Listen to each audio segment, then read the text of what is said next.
Dans l'hémisphère nord, le chariot est l'une des formes les plus populaires du ciel nocturne. Aussi appelée la casserole, cet astérisme fait partie de la constellation de la Grande Ourse. Ce groupe d'étoiles était connu par les Romains comme les 7 bœufs de Labour, en latin Septem Triones.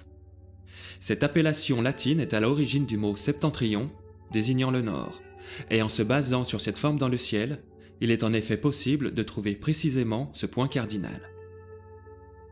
En reprenant l'image du chariot, localisez les 2 étoiles opposées à ce qui formerait le timon. Ces 2 étoiles s'appellent Mérac et Doubé.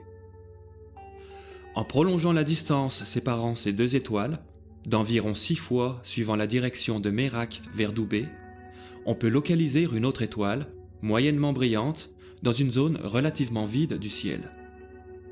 Cette étoile est Polaris, l'étoile polaire, qui désigne le nord céleste, c'est-à-dire l'axe sur lequel la Terre tourne. Polaris est aussi parfois appelé le pivot du ciel, car les autres étoiles semblent tourner autour d'elle.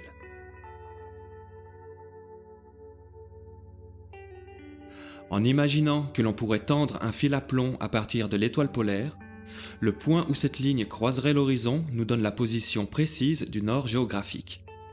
En faisant face à Polaris, vous faites face au nord. Polaris est l'une des étoiles les plus brillantes de la constellation de la Petite Ourse. Cette constellation ressemble à une version miniature du chariot, qui, comme dit précédemment, fait partie de la Grande Ourse. Depuis l'Antiquité, ces 2 constellations sont indissociables, et le nom de Grande et de Petite Ourse vient du mythe de la nymphe Callisto. D'après ce mythe, Zeus s'éprit de la nymphe et de leur union naquit un fils, Arclas. Afin de protéger Callisto et Arclas de la colère de sa femme Héra, Zeus les transforma en ours et les cacha dans le ciel, au milieu des étoiles. Mais Héra les découvrit, et pour se venger de l'affront subi, elle condamna la mère et son fils à tourner indéfiniment dans le ciel, sans jamais pouvoir descendre sous l'horizon pour se reposer.